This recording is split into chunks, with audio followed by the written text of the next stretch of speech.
ઉણ ગામની ઘટનાને વિધાનસભાના અધ્યક્ષ શંકર ચૌધરીએ આડકતરી રીતે વખોડી કાઢી। શંકર ચૌધરીએ સમાજના યુવકોને સલાહ આપી, જોયા જાણ્યા વગર ટોળાનો ભાગ ન બનવું। શંકર ચૌધરીએ વાત કરી છે, જે લોકોએ સમાજ માટે બલિદાન આપ્યા નથી તેવા લોકો વિડીયો બનાવે છે અને વિડીયો બનાવીને પોસ્ટ કરનારા લોકો પાછળ ટોળાએ જવું મૂર્ખતા છે। શંકર ચૌધરીએ વાત કરી છે, એક પોલીસ કેસ થાય તો પરીક્ષાની તૈયારી કરતા યુવાનોનું ભવિષ્ય બગડી જાય।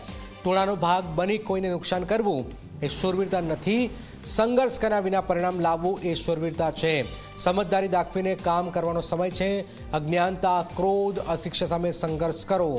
હાલમાં આ વાત શંકર ચૌધરી કરી છે, જે થોડા સમય પહેલા જે તોડફોડ થઈ હતી એ તોડફોડ મામલે સીધો પ્રહાર કર્યો છે।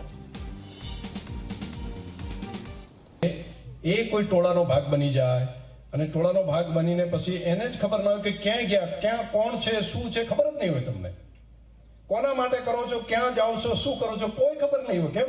ટોળું જાય છે એટલે જવું છે અને લઈ જવા વાળું પણ એક અલગ હોય, બનાવવા વાળો પણ એ જ હોય, બધું કરવા વાળા એક જ વ્યક્તિ હોય। ત્યાંથી જ પ્લાનિંગ કરે, ત્યાંથી જ તમને કરે અને ત્યાં જઈને ફસાઈ અને છેવટે શું થાય, પરીક્ષાની તૈયારી કરતા હોય ત્યાં એકાદ કેસ કે એવું જો થઈ જાય માથે, એટલે એને કરેલી મહેનત બાકી બધું આખું જીવન એનું પૂરું કરી નાખે।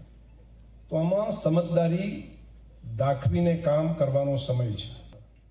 જેમને ના ત્યાગ કર્યો હોય, ના સંઘર્ષ કર્યો હોય, ના બલિદાન આપ્યું હોય, કશું નહીં, ખાલી એકાદ વિડીયો મૂકી દે અને લાગે કે મારું વાત તો સાચી છે।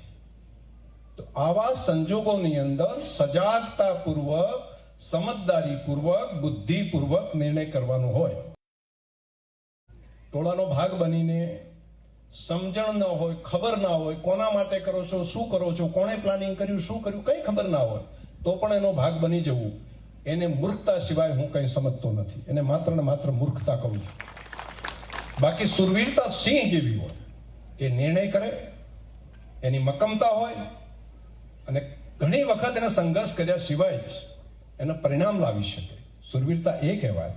સુરવીરતા ટોળાનો ભાગ બની જવું અને કોઈને નુકસાન કરવું એ કોઈ સુરવીરતા નથી હોતી, એ તો કાયરતા હોય છે। સંદેશો પણ બધાની વચ્ચે હતો અને આ પેઢી તમને હું જે મારો આ સંદેશો છે, આવનારા સમયમાં તમને કેટલાકને મહિને ખબર પડે, કેટલાકને 2 મહિને પડે, કેટલાકને 4 મહિને પડે, કેટલાકને 12 મહિને પડે છે।